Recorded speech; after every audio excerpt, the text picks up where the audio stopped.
ఆ బ్యాగులో 10,000 ఉంటే, అంటే సమాజంలో ఏదో ఒక అనుభవాన్ని గుర్తెరిగి, ఏదో ఒక మంచితనాన్ని గుర్తెరిగి, యథార్థత మనం వాక్యానుసారంగా మాట్లాడుకుందామా? నిన్న రాత్రి కూడా నేను మీకు చెప్పాను, యథార్థత అనేది ఒక ఉన్నతమైన ఆఖరి ఘట్టం.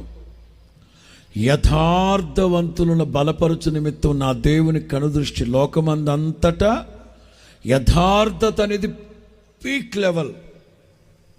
అందుకే యోబు భార్య, ఇంకనూ నీవు యథార్థతని విడవకుందువా అంటే అది వదిలేడా, యథార్థత అనే ఒక్క లక్షణాన్ని గనక వదిలేడా ఇక సకల దుర్గుణాలు ఉంటాయి.